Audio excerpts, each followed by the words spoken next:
change in the way that they're drafting for OHEB, because even in their key to victories, you got to look at OHEB to really carry the game, and for him to have an easier time, he needs to make sure he wins the lane. Sometimes that does mean you're going to delay your hero a little bit, potentially getting banned out in the later stage of the game, but at least you have the information to know what's going on. And in fact, looking at the draft right now, we talked about it in the pre-show where Blacklist International, they do the best as a second pick. So far right now, in the first pick, they don't have the necessary information of what Echo wants to do. So, you know, it's one of those things that we don't talk about so much, but as a team, not having their preferred, I would say, side to the pick and ban may actually hurt them as well. And that's exactly what's very interesting here, right? Because Echo, they do better in the first pick position. Now they're actually popping off on the red side of the map, second pick.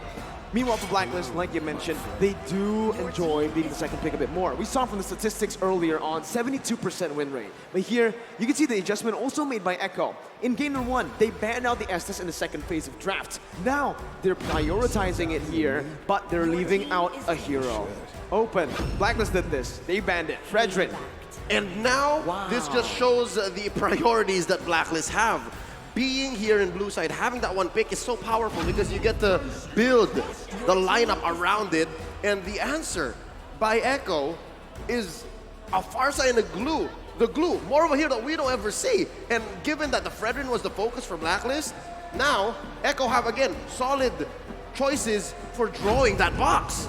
My question is, because they're picking up the glue, are they like trying to bait Blacklist International picking up the Faramis? Because the Faramis is one of the counters for glue, but it looks like they're not going to bite. They're just going to take the Valentina. Nope. And this shuts down a lot of playmaking ultimates, just like the Grok with his wild charge. But before we go even further, this is a quote by Tic Tac. Their chemistry is really solid since they've been together for a long time. It's so hard to cut them down. This is the hardest part in fighting Blacklist International. And I completely agree, Coach Tick. They have been together even before they won the World Championship. Yep. And now a year has passed and they're still here. They're still making a claim for that trophy that we're all looking at, the center of the stage. Going into the second phase, Echo bans out XP lane choices because, again, Sanford's happy with the glue. They go ahead and ban out the Lapu Lapu. I just gotta say, there's an odd absence of joy. Yeah, the joy here not really going to be prioritized by any of the teams in the first phase. Heck, we might even, we might even actually see it ignored completely in the draft for game number 2. Joy is a bit of a gimmick hero. That's what I call her, right? Because it's all about just distracting the enemy team. Anyways, though, I do want to talk a little bit about this XP lane or just Blacklist International's draft, because in a lot of their drafts here, we usually see that Fredrin is used as a flex pick. Not for Blacklist, though. Every single time the Fredrin is picked up by Blacklist, well, not every single time, but 90% of the time, it's jungle, right? Yeah. They always want a playmaker on Edward. That's the reason you're still seeing that Lapu ban here, the respect being given out, and also the Claude ban. They want to get rid of a hero that can blink out of the Detonus Welcome, can blink out of the real pure engage from the glue, and even from the poke that's coming in from the Farsa. But I still like the way that Blacklist is drafting, because we've discussed that the way that they're going to win is through OHEB as well as AdWords. So now that they've seen at least 80% of the draft coming in from Echo, now they should have enough information to really understand what kind of heroes they should get, because if OHEB and Edward loses lane, they're going to lose priority in the jungle or the riverside, and that's really going to impact how Blacklist plays. So these last 2 picks will really impact, because at least now they've seen the Brody. What do you want to use against the Brody? They still need to put Matrix? Yes, but they also still need to put a hero on Agent Zero, and that might be the key. Benedetta's still open here, but it looks like Echo has an answer. Oh, nope, there you go. We mentioned the joy. And they left it open. It's the Franco from Yaoi too. I love it, right? Again, we mentioned about the joy. More of a distraction than a prio pick, right? Yes. But it is a good pick here. Noticing that Blacklist International, they're going to have that backline really targeted down by Echo. So what the joy is going to do here is to create space by being that annoying hero in the enemy backline. Thing is, though, Echo waited for this. They knew it was coming, right? It was either they went for a Kufra pick, a Cho pick, or they see the Joy, instantly they go for the Franco that can lock the Joy down. Yeah, but given that Cho is banned out, Echo had the ball in their court. It was their shot to make. You mentioned the Kufra. Yaoi had a lot of crazy games on the Kufra. Chance to play that, but instead they go for the Franco. You know, a game lost be damned, but we don't care about it going into the Valentina. We don't care if Haji gets it. And looking at it, is it going to the hands of Valentina? Yes, of course, yes, Haji, because again, there's a Fredrin. That's definitely Wise's hero. Yeah, I'm just going to say we're going into game number 2. Blacklist International going up against Echo. And what I wanted to say was that Echo picked up the most banned hero of Blacklist International. They keep banning out this Franco. So now Franco in the hands of Echo. This might be a bad game for Blacklist. Yep, and the reason why is because it breaks the Ube. You don't get to engage on your terms. And in the hands of the playmaker, Yaoi, it's going to be a great way to, again, either set up a box that Blacklist is not comfortable with, or break whatever Blacklist is trying to do. And this is a similar approach to, again, what RRQ did against Echo yesterday, right? They picked up that Franco, but unfortunately for RRQ, they didn't have anything to build around the Franco. Meanwhile here, I was questioning the Brody pick earlier on. I was like, what? Brody into Lolita? Then you see the Franco and you're like, there you go. That's what it was for. You hook the opponent away, and what's the Lolita gonna do, right? Sure, she can actually jump in, flicker, maybe to get that shielding down, but it's a bit too risky, and if Venus is on the receiving end of the hook, it's gonna be a lot to deal with here, and Venus right now is gonna be caught. Yaoi gonna throw the iron hook. Good dodge by Venus. Yeah, looking at this game, Blacklist International, I would say after the group stages, this Franco is a nightmare for them because it is the reason why they've lost. So now we got to see their evolved form. Have they been able to find a way to fight against this Franco? Right now, looking at the lanes, not a lot is going on. Wise goes down to fight against Sanford, but I don't think they can secure a kill here. Too sustainable, gets out of that one. Wise is level 4, Carl TZ as well. Both of these junglers clearing very, very fast. In the end, it's Haji who actually steals the gold buff away. Yep, looking at a potential 3v3, 4v4 down bottom as they both jockey for position, finding a good pull for this Lord. And it looks like Echo is the one first on the scene. Carl TZ whacking away. Oh, there's a ult! Yeah, Sanford zoning very, very well here with the split as well. Bringing Wise away. Numenov Blast gonna be charged in. On to Carl TZ, but no! It's Yaoi who finds the iron hook, and Carl TZ finds the retribution. Edward on the back line. That's a stolen for the airstrike as the Bloody Hunt comes down onto Edward to lock him down. Sanford finding Wise, the flicker over. Edward picking up another. It's a 2-for-1 right now. Echo still equal though in terms of the trade because they secured the turtle. I like how Blacklist played that fight just now because even though they were focusing on the turtle, they kind of understood that it's not 100%. It's not even 50-50. It was kind of a 60-40 at that point. So they tried to find the alternate win condition around the turtle, which is try to get a little bit more kills. So they were willing to expand a lot of their resources there. Looking at the items right now, really not a lot of power spikes just yet. The Beatrix here, piloted by OHEB, understands that there is a chance he's going to get attacked, and right now Carl TZ is getting attacked. He is the frontliner though, so he's happy taking that damage in. Haji is going to be the one losing a whole lot of HP from Sanji. Venus does too, and now that mid control is for Echo. And you're seeing here the difference between Haji and Sanji, a Valentina and a Farsa. It seems like now, when the ult is ready on Sanji, he's just willing to pull it out and then force Haji to respond. It's all about timing. It's all about engagement. Oh. And Yaoi, did he do it? No, the Filipino sniper still confirms the gold crab. That was an insane calculation, man. An insane micro play by OHEB, right? He knows exactly how it was going to go down. Even with the snipes there. I got to say, in my head, he was holding his breath and like, yeah. 1, 2, pump, just get it. And I just want to touch a little bit about the emblems because in terms of scaling, I kind of feel like Blacklist, they have an advantage because OHEB is using a marksman emblem compared to Benecutie using the assassin emblem. He's going to have a lot of damage, but still, in terms of scaling, Blacklist, they have it in the bag, and now looks like Echo, they're just going to push Blacklist away. Don't push too hard. Oh, not an engagement that Echo wants to go for because, again, they spent a few ults there. Mind you, Yawi still has the Bloody Hunt, still has a hook waiting on him. BLCK as well, torn apart memory, goes for a pull, Aluminum Blast charged up by the Queen. That is welcomed by Carl TZ. And Carl TZ is going to be able to spin him out. That's a Bloody Hunt, locking Edward down. Edward taking low, but still able to survive for now. Torn apart memory going to be popped in as Benny flickers forward to pick up the kill. Turtle over to Blacklist right now as Sanford jumps in with Swiss Split, bringing Venus back for the damage to come through once again. Sanji picking up. Yawi almost finding the Iron Hook. That's immobilized. Haji forced the flicker out, and Echo will be able to take the better trade. 2-0. Turtle goes over to Blacklist though, as well. It's actually Echo who took it. Wow, clear win now for the Orcas. Yeah, clear win because they have a lot of bursts in the early stages of the game because Wise being in the front line, he can CC them for a bit, and Oheb, that was lucky that he did not get hooked, and so far Oheb will be fine. Looking at the items, clear power spikes right now. Looking at Edward, he's not going to be tanking a lot, but he can do a lot of damage because of the Genius Wand, so as long as he can prolong the fight, he can really help himself out, as well as Haji. Speaking of which, Haji is using a scale kind of itemization, so he's not going to be too strong right now, but I would say in 8 minutes, he's really gonna power through Echo. Yeah, and honestly, I do really want to talk about how Blacklist International are negating the bully potential from the Brody, right? Because earlier we saw the lane frozen by BLCK in that lane. Wise instantly stopped by into the gold lane, even risking his life just to help Oheb clear it out. And this is what's going to get Blacklist to that item power spike for Oheb in the gold lane. The Beatrix has been farming very well, considering that he is in the losing matchup up against that Brody.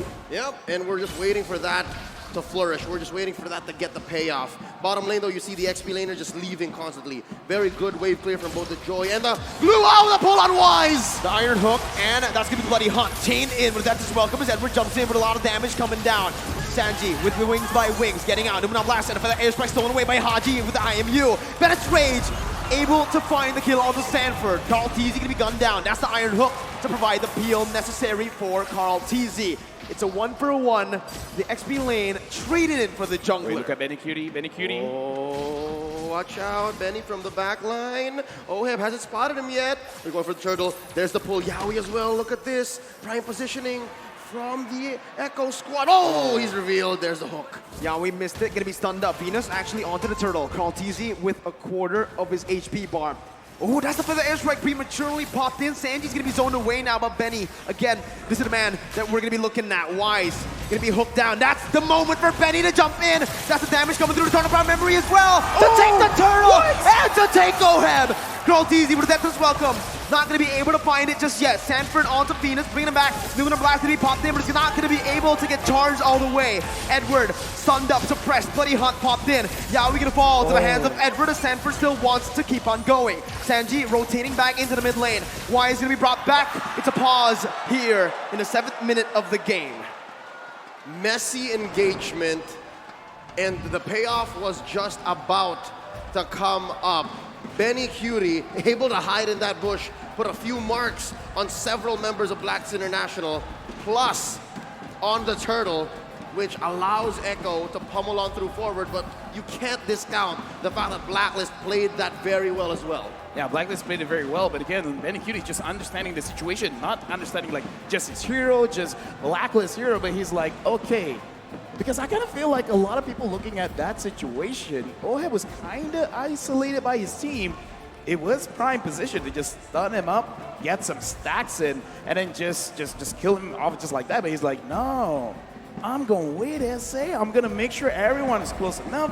He gets into turret range. He can get stacks onto a lot of people and get maximum value from his ult. And that's what he did. He got maximum value from his ult. And again, there's a very thin line between, I guess, a mistake and being loco, right? That was pretty loco. That was so close for it to being a mistake, but the fact that Benny's still alive now, at the cost of Carl TZ's life, it allowed for it to be loco. And it comes down to trigger discipline, right? The fact that he was in the bush for so long, even Yaoi is spotted, and he still stuck. He was like, and okay, no one checked the bush I'm as well. committing, bro. I'm committing. And he committed, right? Because Yaoi was spawned out already, they were like, no way. There's no way a Brody is waiting in that bush. Yep. It turns out That's how Benny plays, buddy. No way a marksman will flank, right? I mean, that's like have you an met assassin Benny? kind of thing. Yeah, Benny's an assassin sometimes. You can kind of say he's an assassin because of the way he plays these marksmen. He flickers forward, he looks for flanks, and here we're going to see the player head-to-head. Never let them know your next move. That's what Benny did. Never let them know your next move. And that's what makes him a force of nature. That's what makes him the storm. He just comes up. And here, leading these two players, the gold laners, are these roamers, all right?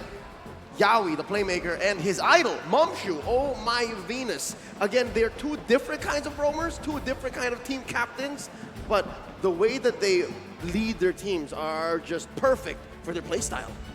We've seen it, right? Again, Yawi with more flashy heroes. But for Venus, it's time to enable. But here, we're going to be put in right into the team fight.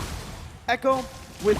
Actually, it's a pretty good trade now that I see it for Blacklist. Benny Not died. that bad. Yeah. Benny actually fell. But the airstrike, though, from Sanji in the mid lane, making it in favor of Echo. All right, something transpired in between the time we resumed and paused in. But for now, real quick, folks, Blacklist forcing out a push up top. Buff still secured per side, and we're looking at a possible kill on Edward. Nope.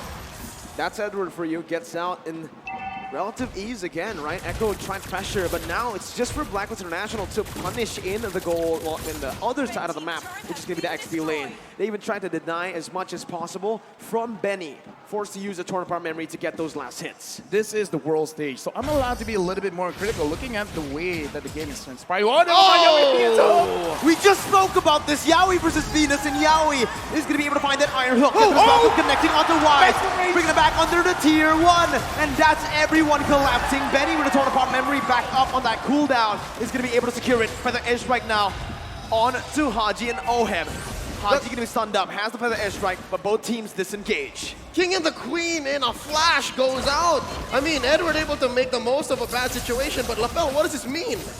First of all, I just want to say I'm so glad I was interrupted because I was about to say Blacklist was actually looking pretty good because Oheb is going to scale up and Yawi's not hitting the hooks, but never mind. Yawi got a very crucial hook, and the thing is, this is the time where Benny Cutie, I would say, is almost at his max because he already has his Blade of Despair as well as the Fury Hammer. Enough penetration, enough raw damage. This is the time you force the fights. This is not about waiting. If you see an opportunity, just go for it. And it looks like Blacklist has already found their window. Haji pulling out Sanford, Carl Teasy losing the pull battle against Wise. Blacklist have a small favorable position over the Lord. It's closer to the south, closer to Wise. They spot on Venus. Yawi throws out a hook. And now the Lord dance continues. it's a very slow Lord dance. It's a macro-centric play here. Mid-control, Steel spot for, and that's going to conceal though. Yeah, we're going to be able to find Haji with Bloody Hunt as well. That's the damage coming through, and a turn apart memory finds its mark. The Venom Rage to follow it through. Yeah, we're going to be taken down. Sanford jumps in with split. Venus with the man on blast, stunning him up right now. Scarl Teasy going to be taunted up. Kind of airstrike to the back line. Oh, it's going to be bomb caught. Wise now with the Appraiser's Wrath. Still able to sustain for a bit as Sanford is still on that split. He jumps back away. Venus thinking low. That's going to be Benny dealing out of damage. Now with the turn apart memory. Benny QT with a flicker forward again. Styling on Blacklist International. That team fight could not have been better for Echo. 4 down, no clap back from Blacklist, and Echo now making a beeline straight for this Elemental Lord. Okay, now Edward coming in, not going to be able to steal. But yeah, in this game, objectives are important. And Sanford, he's going to get chased. Will he actually get down? Yawi stops the progression of Edward. And as I'm saying, objectives are very important, but it doesn't have to be the turrets. It doesn't have to be the Lord kills our objectives as well. And again, Echo, their draft, they have a lot of big potential. So they're really using their draft to the finest. I like the way that they approached it. Don't fight the Lord. Kill them first. And they did. They found bodies, pushed them all the way behind tier 2 down bottom. And it's putting on my Venus, who just hit the ranked first one, average assist, 10.4 per game here in M4, into a weird position. When do I use Numenor Blast? When do I protect my teammates? When do I find a proactive spot, a window for us to clap back? And it's looking harder and harder by the minute. Echo pushes mid tier 1, and now they're threatening tier 2 as well. Watch Sanji, he's concealed. Yeah, and he pops in the feather airstrike, zoning Oheb away as Edward jumps in closer. Sanji with wings by wings, getting out. For the airstrike being popped, Sanji flickers out. Call TZ. Finding the death to this welcome onto Wise, he's gonna be stunned up again. Una blast out from Venus out of nowhere. Sanford still in the front lines. Very QT dealing damage right now. Edward's gonna be able to jump into the back line, but the bloody hunt catches Edward. And a torn apart memory silences him, takes him down. Sanji with wings by wings. Oh, he's gonna be taken low. Forced to flicker out by Yaoi. And Sanford flicker forward. Now, Echo still on the march. With another airstrike taking Venus down. Haji is all alone, terrifying Yaoi. Still able to survive with the iron hook. Connects again, and Echo have wiped out Blacklist International. They're looking for the end. No minions on the board. They're forced to back away. 5 for 1 plus 2 major objectives pushed in by the Orcas. This is both discipline and ruthlessness. Lafel, where'd they pull this from? First of all, I gotta say, there's a reason why Franco is the most banned hero for Blacklist International. I kind of feel like going to the next game, it has to be put into contention. Now, Blacklist, how this really happens is because Echo always finds a way to actually dish out damage onto OHEB, because every single fight, look at where OHEB is positioning. It's not that his positioning bad, it's just that he has to constantly run away. He has to run away from Benny Cutie. He has to run away from Sanji, from Sanford, from Yaoi. There's so many ways he can get caught, and it's so hard to micromanage all of it, especially when Echo, the way that they attack, sometimes OHEB doesn't see it coming. It sounds like Blacklist has been overloaded by Burst and also a good amount of CC. And those two things are lethal against a lineup like Blacklist, against the Ube strat. And they just can't pull it off here as Benny Cutie forces a push up top. And that's a clean tier 2 tower take, gonna help open up this Luminous Lord for Echo. Now 8K ahead, 8K ahead at 13 minutes. That's insane. And on top of that, Benny is on a hero like the Brody, who snowballs like an absolute monster. And you can see here, this is the play by Blacklist International. They still want to contest. Lord taken to half HP. Carl TZ still on it. This is the Lord dance. As the mid lane pressure will be popped in from Echo. 8,000 gold lead. The defender airstrike will be popped in. The zone of the members away. Carl TZ with that is welcome. Finding it. Haji stealing. For the airstrike again. The Brandon spray. Down to the ground blast. Why steals it away? Yaoi got the bloody hunt, but it's all for naught. Sanford all alone. Yaoi's gonna be gunned down. But Benny UT again with the back door. Damn you, Benny! Debut of the world stage! He takes game 2 away from Blacklist International. I just gotta say, man, the way this set up, the entire map, they're setting up for a checkmate. And then Benny Cutie is like, I don't care about pawns, I don't even care about queen. I'm going for the king. And that is the crystal there right now. 2-0 Echo over Blacklist International. What is this man made of? Oh my god, how many times has he found this play? The storm, the typhoon, the hurricane, Bagyong Benny, born and bred to split lanes and take games. Wow. The shot calling, though, that was needed to make that play happen. I mean, again, it looks like Echo is not just they understand the draft, they just understand Blacklist in general. You guys want to clump up together, go ahead. Hey, we're going to take the Lord. You're going to contest for it, right? Well, go ahead. We're going to split push. I think this is just critical understanding of what Blacklist is going to do before Blacklist even does it. Because, again, throughout the game, they're still winning the lanes. And look at how they're rotating around the map because, okay, I'm not the analyst here. I mean, I'm analyst on the desk, but not on the stand. But look at how when the Lord was being pushed, Sanford, he could have pushed as well, but he avoided it. He went straight to the Lord, and he didn't care about the Lord. He didn't care about the jungler. No, no, no, no, no. He just went straight to OHEB. And he doesn't care. I just want to slow down OHEB. And then because of that, everyone was focused. We got to take care of OHEB. Now that they're taking care of OHEB, wait, Benny Cutie. Yep. It's sensory overload, and it came down to the fact that Blacklist could not respond, and that's how Echo took game number 2. More on that in just a bit. We'd like to remind everyone and give a special shout out to Secret Lab, the official gaming chair partner of M4. We're talking about a built-in lumbar support system that you can adjust to your spine, an incredible magnetic memory foam head pillow, and brand new fabrics in all sorts of colors and designs. The Secret Lab Titan Evo 2022 gaming chair is designed to keep everyone seated in incredible comfort for a long, long time. I'm talking about a best of 7 that goes all the way. In the MPL Philippines Grand Finals in Season 10, they went to Game 6, and boy, oh boy, was I ready for more. And here tonight, I hope everyone is. But it looks like Echo are thinking something else. They're going fast here. They're going way too fast for the world champions to respond. But with that being said, on behalf of Miracle Lafel, we're going to throw it over to the analysts. Thanks, Leo. But today we are seeing a team that has perfected a technique. Science plus violence. Get out of the way, Hurricane Katrina, because Benny QT is going after your homes. They're going after your base. Welcome back to the Analyst Stand. My name is Getting Cute. This is going to be Assassin Dave as well as Wolf here to break it down for you one more time. This is an outstanding performance coming out from Echo. There are a few things I want to mention. Number 1, momentum going towards Echo. Number 2, the name of the game is Sanford and Benny QT, right? Those two were popping off in that game. I mean, like, Sanford was literally 1v4ing with the glue. He's the monster, aka glue monster. I mean, like, what can BLCK do at this point? You know, they have to stop the momentum of Echo for sure, but it's like the opposite way around. BLCK want to play their own brand of the game, their own code, right? And we saw that in back-to-back games. They know how to operate, they know these heroes, the ins and outs of the Ube strategy that they're trying to employ against Echo, but it's just that Echo is just stopping them in their tracks. I think that the reason why BLCK are losing back-to-back games is because they kept on playing the same game. Here's the thing, right?